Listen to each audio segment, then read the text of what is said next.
Welcome student. Now today we are going to teach the poem How We Earn Tomorrow, written by Edgar Guest.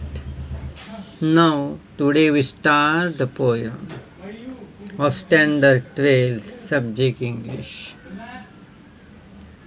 The poem is How You Earn Your Tomorrow. First we know about the poet, and the poet is Edgar Guest. Edgar Guest. Edgar Guest, his period is from 1881 to 1959. Was born in England.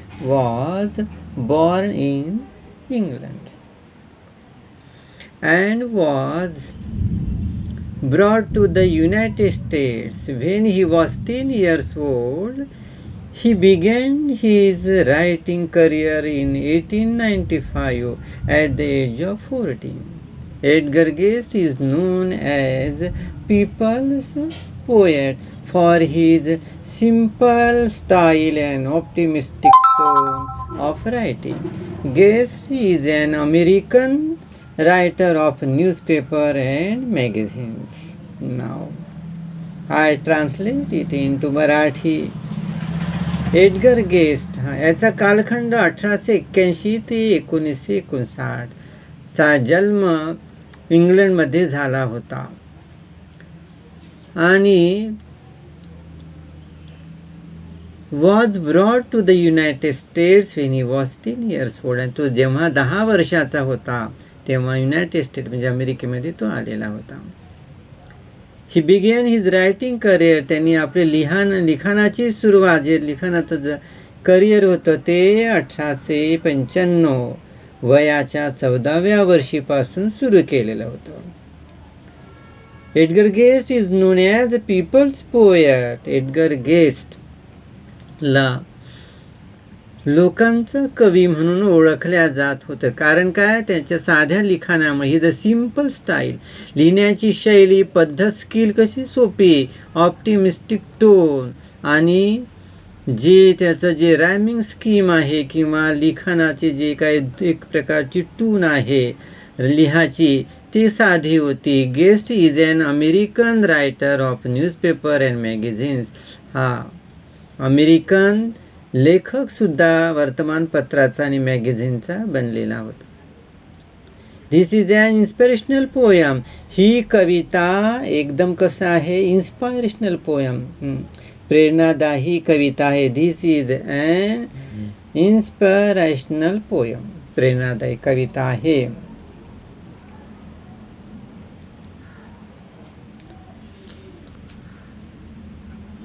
In this poem, the speaker is asking the readers whether they have done anything to improve the life of another human being or not. या कवितेमधून तुम्हाला inspire केलेलं आहे. खरोखरच तुम्ही दुसऱ्यासाठी काही करता का? दुसऱ्याचं जीवन सुखी कसं होईल, दुसऱ्याचं जीवन जे सुख कसं, त्याला सुख कसं प्राप्त होईल याचा विचार आपण करतो का? कवीने हेच सांगितलेलं आहे या ठिकाणी.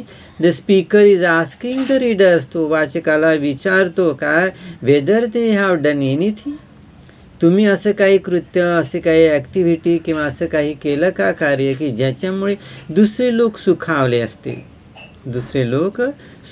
असतील, असं काही केलेलं आहे का असं विचारतात. The life of another human being or not.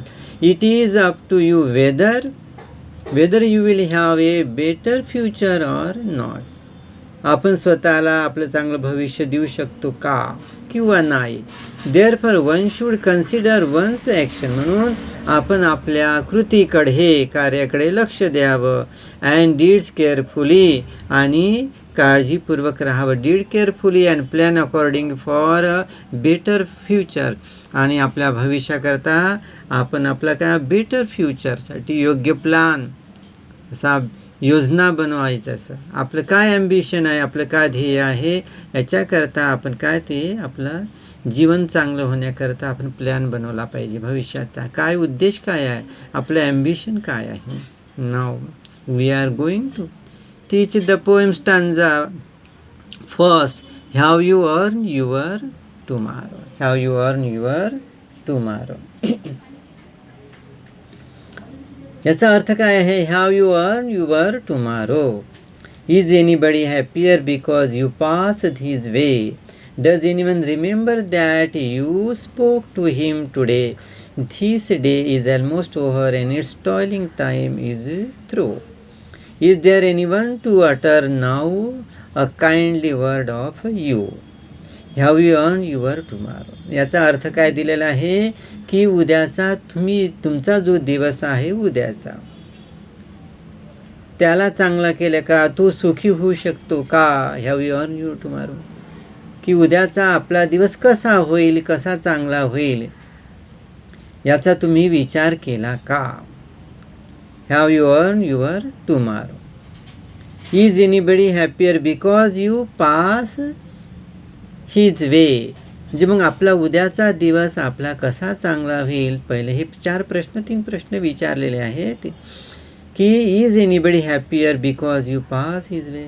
मग आपल्या उद्याचा दिवस कसा चांगला होईल याची सुरुवात दिलेली आहे. फर्स्ट आहे की तुम्हाला पाहून किंवा तुम्हाला भेटून एखादा वाटसरू म्हणा, पासरबा, एखादा मित्र म्हणा तुमचा किंवा एखादा कोणताही व्यक्ती जर तुम्हाला भेटून तो घरी गेल्यानंतर सुखावला असेल, तुमची आठवण काढत असेल, तर समजावं की आपला उद्याचा दिवस कसा आहे, सुखावलेला आहे. Is anybody happier because you pass his way.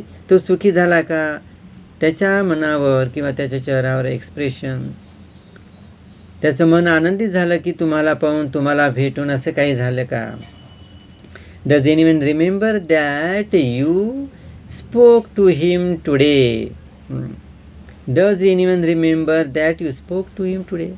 तुम्ही एखाद्या व्यक्तीसोबत आज बोलले हे त्या व्यक्तीला आठवते का. Does anyone remember that you spoke to him today. आज तुम्ही त्याच्यासोबत बोलले हे त्या व्यक्तीला आठवते का.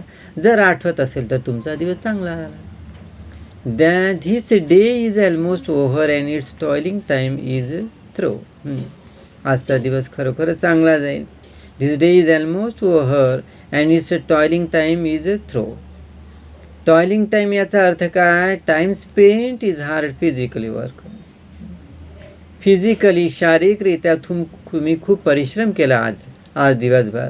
दिस day is almost over and its toiling time is through. दिवसभर तुम्ही खूप शारीरिक परिश्रम केले, परंतु शारीरिक परिश्रम केल्यानंतर is there anyone to utter now a kindly word of you. कोणीतरी एखादा प्रेमळ शब्द तुम्हाला म्हटलं का. Is there anyone to utter now a kindly word of you. तुमच्याकरता एखादा तरी शब्द प्रेज म्हणून, स्तुतिपर म्हणून किंवा सहानुभूती म्हणून तरी उच्चारला आहे का. जर उच्चारलेला असेल तर तुमचा तो दिवस, उद्याचा दिवस चांगला गेला असं म्हणायला हरकत नाही. इथे तेच दिलेलं आहे. 3 प्रश्न दिलेले आहे. या जर गोष्टी जर तुमच्या जीवनात घडल्या असेल किंवा नसेल, जर घडत नसेल तर तसा प्रयत्न करा, म्हणजे दुसरे सुखावतील. असं कार्य करा की आपल्यामुळे दुसरा व्यक्ती कसा सुखावेल याचा विचार करा. याचा अर्थ आपल्या बिहेवियरमध्ये, आपल्या वागणुकीमध्ये काय करायला पाहिजे, आपण सुधारणा केलेली पाहिजे. पहिल्या कडव्यामध्ये दिलेला आहे वे. टुडे, द्रो, यू असे काही शब्द दिलेले आहे, रायमिंग वर्ड्स. पहा सेकंड स्टांजा पहा.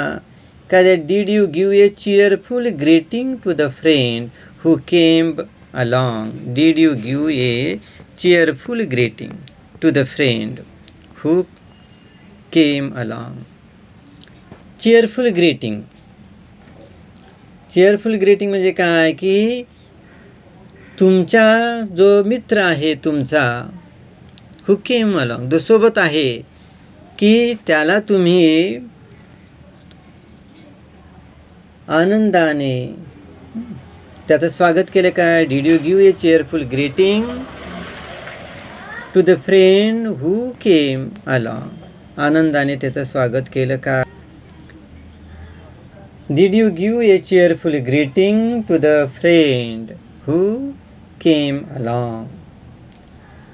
आनंदाने त्याचं तुम्ही स्वागत केलं का? Or a churlish sort of howdy and then vanish in the throng. Churlish म्हणजे काय? रूढ, उद्धटपणे. हावडी म्हणजे काय? मित्रत्वाने ते स्वागत करणे असं दिलेलं आहे. Did you give a cheerful greeting to the friend who came along? तुम्ही तुमचा जो मित्र सोबत होता त्याला योग्य प्रकारे तुम्ही त्याचं चांगल्या प्रकारे स्वागत केलं का? ऑर चर्ली सॉर्ट ऑफ, किंवा त्याच्यासोबत उद्धट बोलले का? रूढ व्यवहार केला का? बिहेवियर तुमचं चांगलं नव्हतं का त्याच्यासोबत? Or a churlish sort of howdy. Howdy informal friendly greeting म्हणतो. उद्धटपणे त्याच्यासोबत वागले का? And then vanish in the throng. आणि नंतर तुम्ही थ्रॉंग म्हणजे काय? थ्रॉंग म्हणजे गर्दी. त्या व्यक्तीचा तुम्ही काय तिरस्कार करून किंवा त्याचा अपमान करून तुम्ही गर्दीमध्ये निघून गेले का? व्हॅनिश म्हणजे निघून गेले. थ्रॉंग म्हणजे काय? क्राऊड, गर्दी. अशा प्रकारे उद्धटपणे त्याचं स्वागत करून किंवा उद्धटपणे त्याचा अपमान करून म्हणा बोलून निघून गेले का गर्दीमध्ये असा. Were you selfish pure. मग were you selfish pure and simple as you rush along the way. तुम्ही इतके स्वार्थी कसे का राहू शकतात आणि त्याच्याकडे लक्ष न देता सरळ निघून जातात. Simple as you rush along the वे, आपल्या रस्त्याने निघाले, त्याच्याकडे लक्ष न देता दुर्लक्ष करून निघून जाता. Or is someone mighty grateful for a deed you did today. Or is someone mighty grateful for a deed you did today.